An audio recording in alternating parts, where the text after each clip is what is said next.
რამდენიმე წუთის წინ დასრულდა საპროტესტო აქცია სოფელ ჩანჩხალოში. გახსნილია გვირაბთან მისასვლელი გზაც, რომელიც მოსახლეობამ დილიდან პროტესტის ნიშნად გადაკეტა. მოსახლეობასთან მოლაპარაკების მიზნით ადგილზე დღეს აჭარის მთავრობის წარმომადგენლებიც იმყოფებოდნენ. ისინი ადგილობრივებს სპეციალური კომისიის შექმნის დაჩქარებას დაპირდნენ. უფლებადამცველი თამაზ ბაკურიძე გვერდება პირდაპირ ეთერში. ბატონო თამაზ, მოგესალმებით. რა მდგომარეობა ადგილზე და რა გადაწყდა მოლაპარაკებების შედეგად?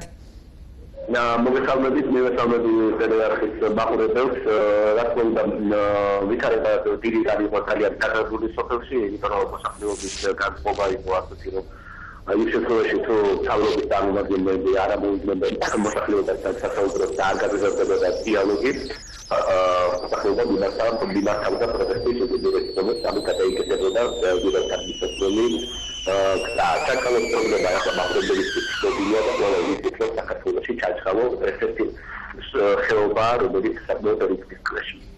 იმყოფება გულის სოფალბიძეს და მასთან მიმაგრებულ არსებულ ვითარებას.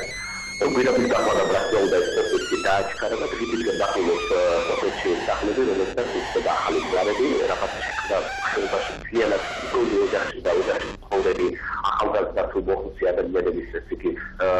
ფსიქიკური შოკური ვითარება, ყოველდღე აქტიურად შიშის ისედაც ლავრია ეს აფეთქებები, თავდაპირველად საფრთხე, რომლებიც უკვე შეექმნა და ვიცით რომ წინა შეხვედრის დროს ვერ შედგა დიალოგი აჭარის მთავრობასა და მოსახლეობას შორის ისევ მთავრობის წარმომადგენლების ზოგიერთი რა თქმა უნდა განხადების გამო და დღეს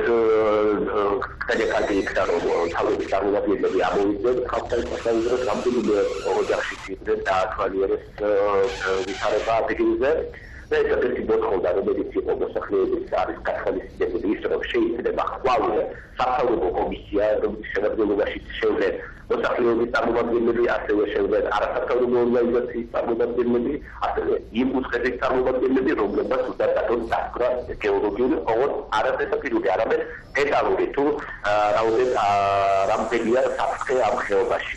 ბატონ თამაზ ბატონ თამაზ, სწავლის პროცესი როდის განახლდება ჩანჩხალოს საჯარო სკოლაში თუ გაქვთ ინფორმაცია, რასაც ხადებენ ადგილობრივები? მოსახლეობა რატომღაც თავიდანვე ხელისუფლებას გააჩნდა და ინფორმაცია რომ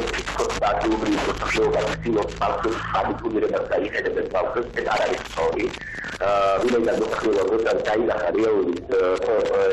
ვითარება რომ სკოლა რომელიც არის ყველაზე მხარადღირად სოფელში და რომელიც არის ყველაზე ძლიერი ასე ვთქვათ კაპიტალური შენობა ისიც კი დაიძარა გაუჩნდა ესე იგი შიში რომ ისინი არ გაუწევდნენ ბავშვებს სკოლაში და რატომღაც ხელისუფლებამ უთქვა რომ მოსწავლეები იხედებენ ეს არ არის და დღეს მაგალითად სოფლება უთხრეს რომ ჩვენ დახავა ბავშვები ესე იგი გამოკეთებულ სასწავლო პროცესი დაიწყოს შესთავაზებ აჭარის მთავრობას წინადადება რომ რაიმე აი ესეთი კონსტრუქციის მაგვარი ნაგებობა რომელიც მარტივად იგება და იშლება მოიტანოს განსაკუთრებით სკოლის ეზოში და ხვალე ესე იგი დაიწყება სასწავლო პროცესი და არავის ინტერესი არ შედის რომ გამოიხედოს ბავშვები ისიც რომ რაღაცა გამოიწყება ხვალე არის ხალხი და თორემ მოიტანოს ეს კონსტრუქცია მადლობა ბატონ თამაზ, მე მაყურებელს შევახსენებ პირდაპირ ეთერში უფლებადამცველი თამაზ ბაკურიძე საუბრობდა